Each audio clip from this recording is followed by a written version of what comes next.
9h, Europe 1 matin. Europe 1, il est 7h11. Votre invité ce matin, Alexis de la Fléchère, et Cédric Pin, maire PS de Millos en Gironde, à 20 km d'Arcachon. Bonjour Cédric Pin. Oui, bonjour. Merci d'être avec nous en direct sur Europe 1. La Gironde a vécu une nouvelle nuit très difficile.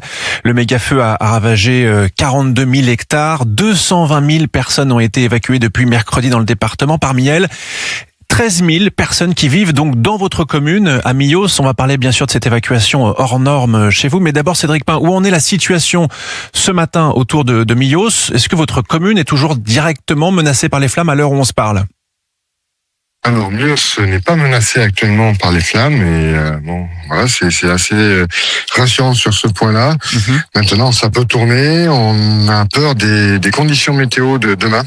Oui. Donc voilà, je comprends totalement les mesures de précaution des pompiers, de la préfète qui veut pas prendre de risques, et c'est normal. 13 000 habitants, c'est beaucoup. Oui. Alors justement, 13 000 habitants évacués. Comment ça fonctionne? Comment on met tout ça en place?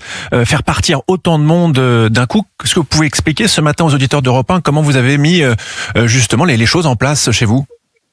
Alors, c'est vrai que nous, on avait exactement un positionnement inverse, puisqu'on était centre d'hébergement pour personnes qui avaient été sorties de chez elles, et donc on était vraiment dans une disposition inverse. Et 10 minutes avant, le préfet m'appelle, le sous-préfet me dit, vous passez, il va falloir faire sortir tout le monde de la commune.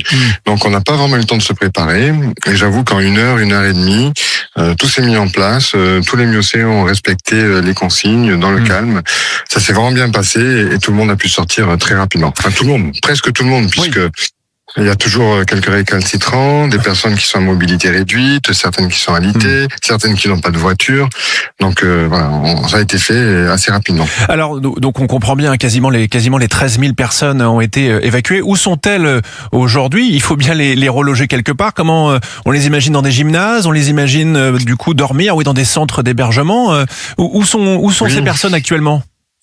Alors, l'immense majorité a trouvé refuge chez des amis, dans de la famille, dans des communes voisines. Donc voilà. Après, c'est vrai qu'il y a une partie qui s'est retrouvée dans des gymnases. J'étais en visiter 6 hier pour leur apporter un petit mot de soutien, être auprès d'elles, etc. sur le sud-bassin. Et certaines sont dirigées vers Bayonne et même beaucoup vers Agen. Donc voilà, c'est des conditions qui sont compliquées. Et à vivre, de se retrouver sur un matelas, sur un lit de camp, c'est quelque chose qui est très très inconfortable, mais avec vraiment un très bel élan de solidarité. Alors on est très très bien accueillis. C'est là où je voulais en venir, parce qu'on l'a entendu dans le reportage Europe 1, dans le journal à l'instant. Évidemment, c'est dramatique. Évidemment, tout le monde a envie de rentrer chez soi. Mais à la fois, on entend aussi cette solidarité. On entendait même le sourire d'une sinistrée il y a quelques instants, qui malgré tout essaye de garder le moral. Tout le monde se serre les coudes. Et c'est ça aussi la France. C'est qu'il y a vraiment une solidarité entre les gens qui est assez incroyable, hein. C'est même très beau et c'est même émouvant. Et vous voyez, nous on était donc un centre d'hébergement pendant un moment. On a eu les Allemands qui nous disaient mais ça serait pas possible chez nous. Alors je sais pas si c'est exagéré, mais tous les Allemands qui venaient nous disaient la même chose. Nous disaient en France vous avez cette force, il faut en être fier, cette force collective, cette force de solidarité, et dans les moments compliqués on s'est donné, et les gens nous le rendaient bien avec beaucoup de sourires et beaucoup de remerciements, et vraiment ça fait chaud au cœur. Et ça, je crois qu'on peut être fier de nous en France. Vraiment. Bien sûr, oui, sans faire offense aux Allemands, évidemment, mais on comprend qu'il y a peut-être quelque chose de spécial. Ils apprécient. Voilà, il y a quelque chose de spécial chez nous. Malheureusement, on attend, selon Météo France, je veux pas faire paniquer les auditeurs d'Europe 1, mais une nouvelle vague de chaleur est potentiellement prévue à partir de mardi ou mercredi. Ça va pas forcément dans le bon sens. Ça veut dire que les sinistrés, les personnes qui ont été évacuées, 13 000 personnes chez vous à Millos, vont pas pouvoir rentrer chez elles tout de suite. Il faut aussi peut-être se faire à l'idée, c'est ça, hein? Exactement, et on attend et on respectera les consignes de Madame la préfète. On pense qu'effectivement ils savent beaucoup mieux que nous, ils ont beaucoup mieux informé que nous.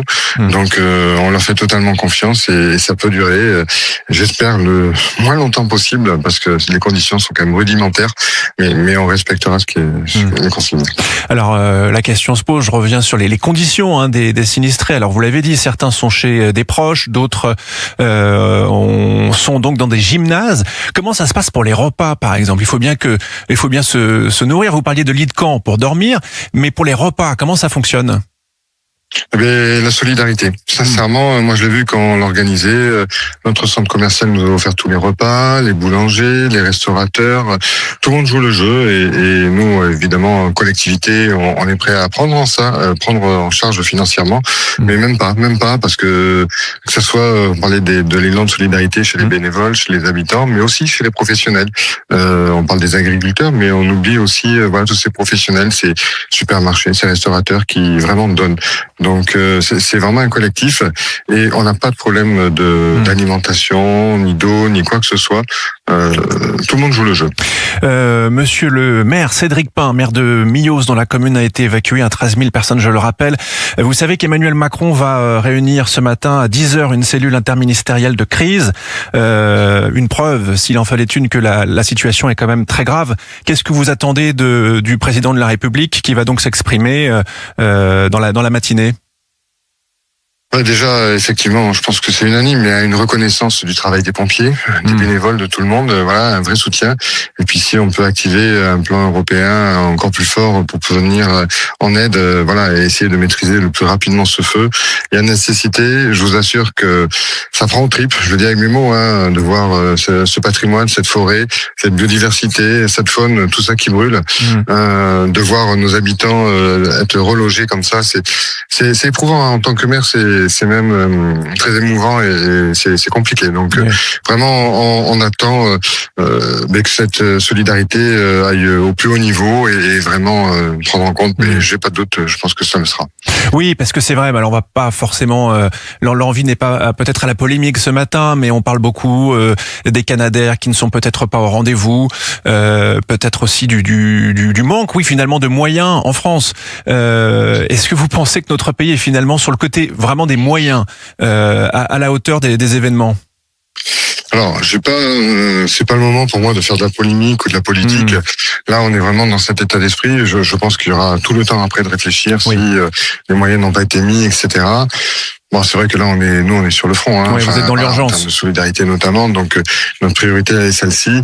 On prendra le temps d'analyser tout ça.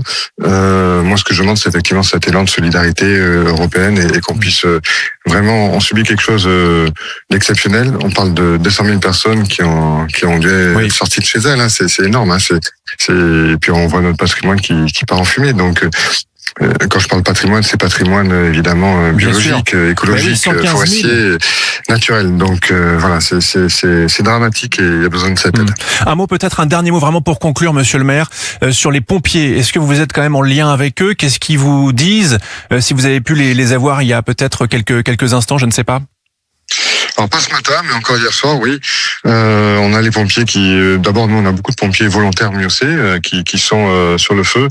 C'est fatigant, c'est éreintant mais ils baissent pas les bras. Moi je leur dis chapeau, bravo, parce que c'est des méga feux. On pourrait très bien être découragé, mais non, c'est pas le cas. Et voilà, il faut savoir leur dire merci tout simplement. C'est important. Et puis il y a aussi un petit mot pour la gendarmerie, la police municipale, nos polices municipales. Vous voyez, j'ai une police municipale d'une autre commune qui est venue toute cette nuit aider notre police municipale pour surveiller.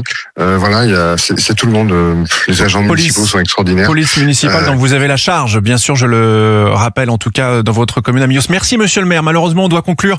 Merci infiniment d'avoir été avec nous en direct ce matin. Je rappelle que vous êtes le maire PS de Millos, Cédric Pin, commune de 13 000 habitants dont l'évacuation a été totale. Merci à vous.